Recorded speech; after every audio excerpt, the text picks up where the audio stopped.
রমজানে বাজার স্থিতিশীল রাখতে সরকারের নতুন উদ্যোগ।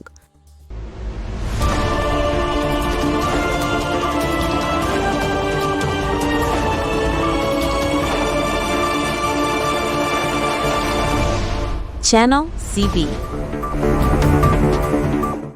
আসন্ন পবিত্র রমজান মাসে সাধারণ মানুষের জন্য স্বস্তির খবর। রমজানকে সামনে রেখে সুলভ মূল্যে দুধ, ডিম, গরুর মাংস ও ব্রয়লার মুরগি বিক্রির উদ্যোগ নিয়েছে সরকার। মৎস্য ও প্রাণিসম্পদ মন্ত্রণালয় এবং প্রাণিসম্পদ অধিদপ্তরের উদ্যোগে এই কর্মসূচি বাস্তবায়ন করা হবে। মঙ্গলবার মন্ত্রণালয়ের জ্যেষ্ঠ তথ্য অফিসার মামুন হাসানের সই করা এক সংবাদ বিজ্ঞপ্তিতে এ তথ্য জানানো হয়।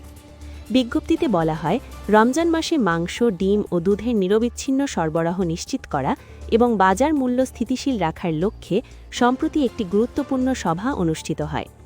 সভায় সভাপতিত্ব করেন মৎস্য ও প্রাণিসম্পদ মন্ত্রণালয়ের উপদেষ্টা ফরিদা আক্তার। সভায় সিদ্ধান্ত অনুযায়ী রমজানের আগের দিন থেকে শুরু করে ২৫ রমজান পর্যন্ত মোট ২৬ দিন ভ্রাম্যমাণ বিক্রয় কেন্দ্রের মাধ্যমে এসব পণ্য বিক্রি করা হবে। এই কর্মসূচির আওতায় ড্রেসড ব্রয়লার মুরগি প্রতি কেজি ২৪৫ টাকা, পাস্তুরিত দুধ প্রতি লিটার ৮০ টাকা, ডিম প্রতি পিস ৮ টাকা, গরুর মাংস প্রতি কেজি ৬৫০ টাকায় বিক্রি করা হবে। ঢাকা ও সিটি কর্পোরেশন এলাকায় প্রাথমিকভাবে ২৫টি গুরুত্বপূর্ণ স্থানে এই কার্যক্রম পরিচালিত হবে। এর মধ্যে রয়েছে ফার্মগেট, মিরপুর, আজিমপুর, নয়াবাজার, উত্তরা, রামপুরা, মোহাম্মদপুর, কাকরাইল, বনশ্রী, কল্যাণপুর ও বঙ্গবাজার সহ বিভিন্ন জনবহুল এলাকা। এছাড়া ঢাকা শহরের বাইরেও বিভাগীয় ও জেলা পর্যায়ে জেলা প্রশাসনের সঙ্গে সমন্বয় করে সুলভ মূল্যে দুধ, ডিম ও মাংস বিক্রির উদ্যোগ নেওয়া হবে।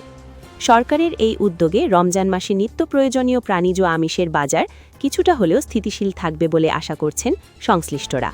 বাজার সংশ্লিষ্ট আরও আপডেট জানতে আমাদের চ্যানেলটি সাবস্ক্রাইব করে রাখুন। ধন্যবাদ।